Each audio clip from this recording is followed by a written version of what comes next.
It's not epic to end your life. Hi, I'm Andrew Rodriguez, and welcome to Psycho Bible, babbling about psychology and theology. And for this Memorial Day, I know we normally take time to remember those we've lost in our different wars in the United States, but I want to take a moment to reflect on those who've lost their battle with depression, mental illness, anxiety, their rage, the thoughts that plague them. For so many, taking your own life doesn't seem like self-harm. It doesn't seem like you're hurting yourself. It seems like actually the one thing you can do to care for yourself. It's very easy to think that way when you deal with so much pain, psychological pain, physical pain, anguish, turmoil. And that's the deception. That's the hook, that this is actually your last act of autonomy, of freedom, and that this is what will be your ticket out of the pain that you suffer from. But that's also a lie. I think about suicide a lot. Not that I'm someone who contemplates taking my own life, but as someone who's been impacted by others who've taken their lives, who's constantly concerned about the people I work with, my clients as a therapist, concerned about the potential for them to end their lives. And some of them have made attempts, and thank God, the attempts have not been successful. So this is a topic I think about a lot, and I try to speak about. And I prefer to speak about it with seriousness. There's some trends in our culture today to use terms like self-deletion or unaliving, and those terms don't sit well with me. I know that sometimes we use these terms to get past the censors on social media, because if you speak plainly about suicide, then you might get your post removed or shadow banned in some way. And so I know that when I do comment on this topic, my videos don't get as recommended. They don't get many views. But I'm not going to soften terminology to use terms that treat it as something trite. We need to understand how serious this topic is. So, yes, I do think about this a lot, but what really sparked wanting to do a video on this was a video I came across while getting ready for church one morning a few months ago. On my, I was just, looking through my Facebook feed and the different reels that come up, and there's this one video that popped up. It was a TikTok, actually, that someone turned into a Facebook reel about Richard Russell, whom people now call the Sky King, because of the way he ended his life by hijacking a Alaskan Airlines plane and having never flown before, but just playing simulators and video games. He showed that he could fly. It's actually quite amazing. And I'm like, what is this about? The title caught my eye right away. Someone put the caption that every man knows what he was feeling, essentially, like something like that. And so I'm like, what is this about? I had no idea what I was getting into, and I got engrossed in this, seeing that this guy took this plane. I'm thinking, wow, that's amazing. I didn't know it was a serious video at first. I'm thinking, wow, this guy took a plane and thinking he was going to land it. So let me just play that video in most of its entirety. I'm going to remove the part where there's a lot of cursing. right now and just kind of soaring around. 449, are you not supposed to be on that aircraft? Yeah. I did a kind of a bad thing, kind of a selfish thing. But it's all good. I'm gonna go check out Rainier. Yeah, 449. So you hijacked the plane, is what you're saying?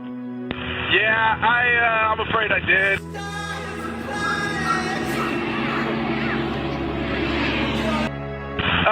Any idea if a Dash 8 Q400 can do a barrel roll?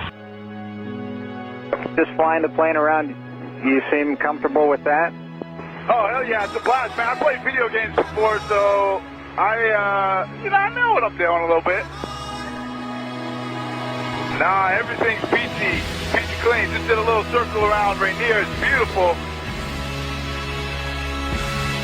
I think I got some gas to go check out the Olympics. And, yeah. Well, if you can see the Olympics, the weather's good. I can see the Olympics through my window, and it looks pretty good over there. All right, because I hit some, felt like turbulence around Rainier, but there was no clouds hardly. Oh, that's just the wind blowing over all the bumpy surfaces there. Oh, copy that. Man, have you been to the Olympics? These guys are gorgeous. Holy smokes. Yeah, I have been out there. It's always a nice drive.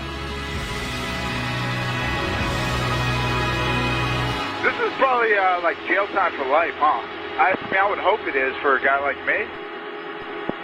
Damn it, Andrew! People's lives are at stake here. Now, Rich, don't say stuff like that. Nah, I told you I don't want to hear that one. I just want you to whisper sweet nothings into my ear. Hey, Rich, this is Captain Bill here. We're still listening. My airplane's doing just fine. How's yours? I got a lot of people that care about me, and it's going to disappoint them to hear that I did this. I would like to apologize to each and every one of them. Just a broken guy. Got a few screws loose, I guess. Never really knew it until now. Hey, pilot guy, can this thing do a backflip, you think? Well, I'd try to figure out how to use the autopilot first. If you were to do it, how would you do it? Hey, you think if I land this successfully, Alaska will give me a job as a pilot? I think they would give you a job of doing anything if you could pull this off. Yeah, right. I'm gonna land it, in a safe kind of manner. I think I'm gonna try to do a barrel roll, and if that goes good, then I'll just go nose down and call it a night.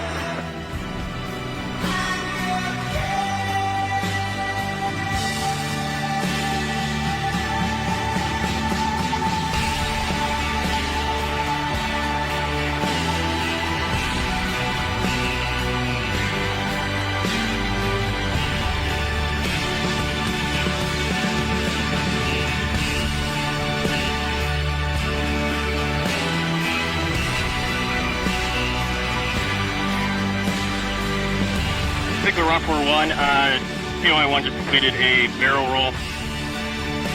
Rock 1-2 confirmed he did a barrel roll. Affirmed he cleared the surface of the water by approximately 10 feet. Input Rock 2 from Rock 1, and the POI-1 did a barrel roll and just barely missed hitting the water. All right, Rich, this is Captain Bill. Congratulations, you did that. Now let's try to land that airplane safely and not hurt anybody on the ground. All right. Nah, damn it. I don't know, man. I don't know.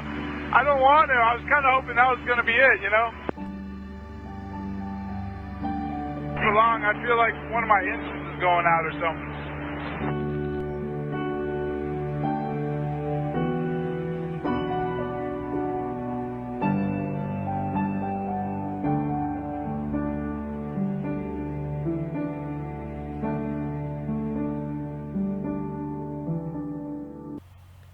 And what stood out to me after watching the video was going through the comments section and seeing so many men who could relate to this. And that's just such a sucker punch. weighed on me so heavily. With his boots on, well done, sir. Praising this man for the way he ended his life. Fly high, Sky King. Rest in peace, sir. Well played, sir. Well played. So many men relating to him and admiring the way he ended his life, romanticizing it. So I'm just being honest. Definitely been there. I feel it. He took one for the team. Rest in peace. Just shows how many men can relate to that urge to end it all. Awesome way to go. If I ever done it, that one is going to be hard to top. It was comments like that that really hit me. The way that suicide is being romanticized. I appreciate some people spoke up, said, I hope you don't do it. I'm pointing out that if you do that, you're hurting others. And I appreciate what this man said. It was a big look at me. We are all looking, and his family is having to go in with this on their minds forever. I think they meant to say go on with this on their minds forever. This isn't heroic. Him safely landing would have been badass, but he devastated everyone who loved him. It's narcissistic behavior. I know that's a tough pill, because we know that those who are contemplating suicide are not doing it because they love themselves so much that they want to be praised for their suicide. I know that's not what his intent was. They're hurting and they want a way of escape. The narcissism is very covert. It's the idea that I deserve this. I have a right to this. This person goes on. You can do better and stay through the pain and battle it head on and live. That's what a warrior does. They fight for their life to take care of their loved ones, not let the hurt beat them. Unquote. So I appreciate that. That's basically the point I'm trying to make in this video. This guy says, I cry watching this because we all have had the same thoughts. Not hurting anyone, but just go out in style, with a smile on your face. The crazy part is this probably could have been prevented if he wasn't feeling alone. We can be surrounded by people but don't feel connected because everyone is so self-absorbed they don't notice anyone struggling. We need to do better and be there for one another. Yeah. So many guys excusing it. Nobody outside of him was harmed. He enjoyed the last few moments of his life and died with a smile and at peace. I don't think he was at peace. R.I.P. went out the way he wanted. I don't think he really wanted that. This is a last resort way of going out. I don't think that's the way he really wanted to go out.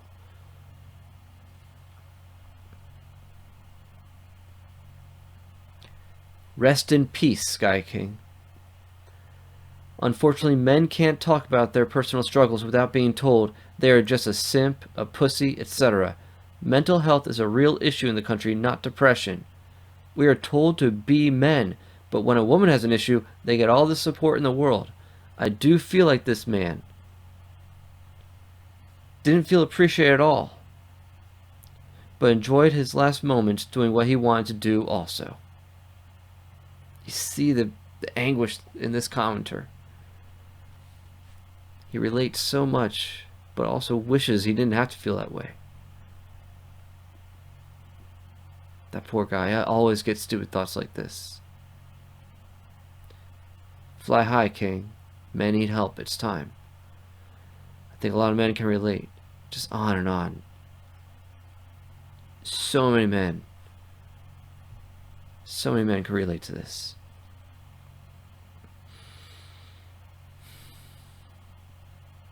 We have an epidemic of loneliness among men. That's why I've been doing these videos during May, Mental Health Awareness Month. Doing some commentary on some movies I've seen recently, but especially A Real Pain and even Thunderbolts. Just they highlight how much we need each other. We're not made to be islands. It's not masculine to be a loner. I see this epidemic of loneliness among men all the time in my clients. It's especially profound for my clients with unwanted same-sex attraction. They hunger so strongly for male connection, and to the point where it gets eroticized, because when we eroticize something, it increases our desire to obtain it. So what we eroticize tells me what they lack the most. The greater the deficit, the greater the desire. When you get beneath the eroticization, the sexual attraction, you realize it's really not sexual. There's something else deeper going on there. There's a longing for attention, affection, all the A words for attachment that I was speaking about in one of my recent videos. We all need same-sex attention, affection, attunement, acceptance, approval, affiliation, and admiration. We all need that. This isn't just an experience for guys with same-sex attraction. I just see that the guys with same-sex attraction experience it so profoundly that they're more aware of our need for it than so many of the so-called straight guys. If you know me, I don't like to use terms like gay or straight. But we're all just men.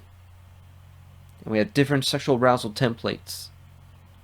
Some are aligned with our design, and others are not. And when we look with curiosity, we find out that there's really usually some other non-sexual longing or need that's being eroticized. And so some of the men I work with, they know this. They know that really what they're longing for is male connection. And that's what's really beneath everything. And they know that every man needs this, but some of them don't know this. So I always make a point to tell them that every man needs same-sex bonding. You are not unique in that. If you're a man who struggles with same-sex attraction, I want you to know that. You are not unique in that you in particular need bonding with other men. We all need it. But sadly, we've been enculturated to believe that we need to be independent and to be stoic, to be unemotional, to be so strong that we don't have feelings. So to be independent, we need to stuff those feelings. And that's what we see so often with the guys who don't experience same-sex attraction. They're more stoic. They're the tough guy. Some of them maybe aren't so stoic. They are well-adjusted. They are like securely attached and great, but they don't always realize how much they still need that same-sex connection. Probably because they are getting it in a regular way.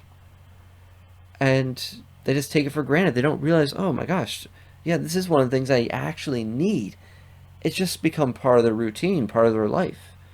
And thank God for that. This should be something that we don't even think about. In a better culture, in a more family-oriented or communal culture, not a communist culture, but a collectivist, in a good way, type culture. One where we realize that we're not meant to be loners. We're all meant to be connected. In a culture that fostered that understanding and that need being met, it wouldn't be something we think about. Because you wouldn't need to think about it. It would just be experienced. And so that's the thing I point out. I just think the guys with the same sex attraction are just more acutely aware of their deep need for that connection. But we all need it. I need it. The guys of SSA need it. The guys without SSA. The guys with heterosexual sexual addiction issues. The guys who seem like the tough guys. The guys who seem stoic. They all need same-sex bonding.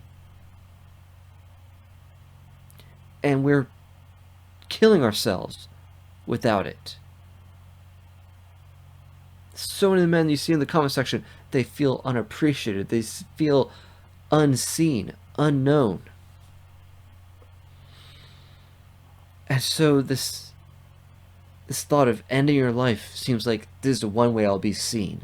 This is the one way I will be known. It's so easy for this to be seen as like, this is my solution. This is the way out of my meaningless existence. I think about one of the movies that struck me at a young age when I saw it. I don't know, maybe I was 13, 14. The Dead Poets Society. And of course, the big pivotal scene is when Neil, who longed to be an actor, he fell in love with the arts. And he loved to be an actor, but his father had a tight grip on him and wanted him to be a doctor and wouldn't listen to him. He interfered with his dream. And so in his final act of either vengeance, self-will, freedom, Neil takes his life. He didn't see any way out of the path that his dad had for him. He looked at being sent to military school and then med school as a prison sentence. So I'll end it now. So dramatic. Now I realize there's other ways out. Whatever you're experiencing now is not the way it always has to be. There are ways out of it. And we need to learn how to communicate that. Communicate our thoughts, our feelings. In a video analysis I was watching about this scene from Dead Poets Society, someone in the comments section said, quote, "Fathers position their sons to either stand on their shoulders or under their feet," unquote. So dads, are you lifting your sons up? Are you listening to them to hear what their hearts are? To help them pursue the path that God has for them, not the longings that you have, independent of God's story for them. You can be in a situation in which suicide seems like the only way out. Taking your own life can seem like the final act of power that you have. But you must resist that lie. You've got to wake up to the reality. There's more than just this moment that you're in. You can get stuck in this sort of moment. To quote a YouTube song that really stood out to me when my own friend committed suicide. Sometimes we can get stuck in a moment and not get out of it. You gotta wake up. As painful as your situation is, as excruciating as it might be, you don't know the greater story that God could be using. As I mentioned in my teaching I did at my church on suicide, I'm a big fan of 21 Pilots, and I recently was listening to the album Trench from 2018, and probably the most powerful song on there, the one that actually was a bit controversial according to their record label, is Neon Gravestones. And boy, that last verse just hit me so hard. And I really think this is important for us to listen to right now. So here's how it goes. Don't get me wrong, the rise in awareness is beating a stigma that no longer scares us. But for sake of discussion, in spirit of fairness, could we give this some room for a new point of view?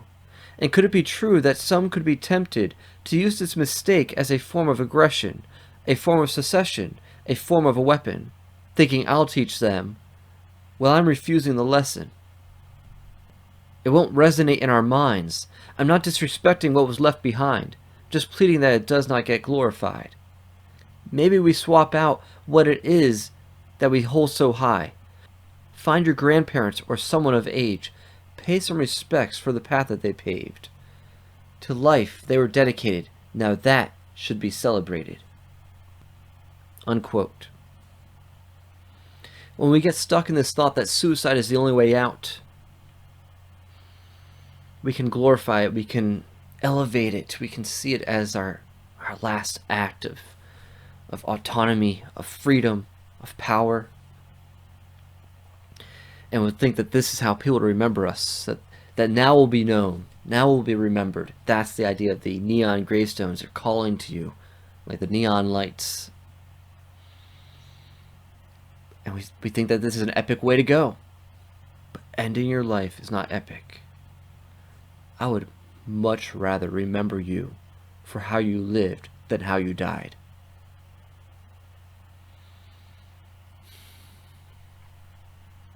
Because you never know what story God is weaving in your life. Your life is a gift from Him. You cannot just take it for yourself and do with it what you please.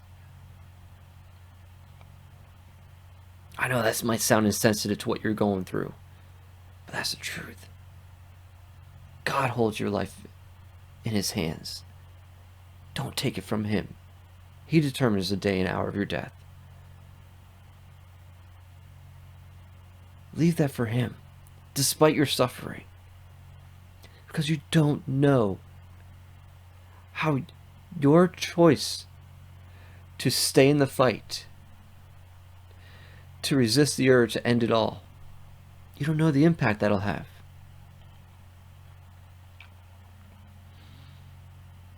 Even if you think it doesn't mean anything, you have no idea the lives your life is touching. Growing up, one of my favorite things that my dad would talk about is his life before he became a believer. My dad had a broken childhood, abuse, growing up in the projects. He got into drugs, alcohol. He suffered a lot of depression, a lot of heartache. And he would tell me times he would look in the mirror and just see darkness. And there were a couple of times he tried to end his life. One incident, he was playing Russian roulette, and if it wasn't for some woman coming by and taking the gun out of his hand, I wouldn't exist, because the bullet was in the chamber. You never know the impact your life has. If he'd done that, he would have cut off so many things that God did in my dad's life and in the life of his sons. Now you may think, well, no one's going to live after me. I'm the end. You don't know. You don't know the impact you're going to have. The impact you've already had. There are people you've been touching in your life that you've been making contact with. You don't know. Let God complete your story. So if you're at the edge, if this is something you've ever thought about, the courageous thing to do is not to end it. It's not to figure out an escape plan. The courageous thing is to voluntarily face the suffering of life and surrender to God, to let Him work in you. That's the greatest adventure of all. That's epic. Living a life in total surrender to Him. God does so many things with people who sell out to Him. There's an epic story waiting for you if you're going to be courageous enough to do it. And don't let your weakness hold you back. When you're weak, that's where He's strong. So if you're contemplating this, if you're at the edge at times, there's help available. Reach out to someone, to a friend. At the bare minimum, call or text 988, the Suicide Lifeline.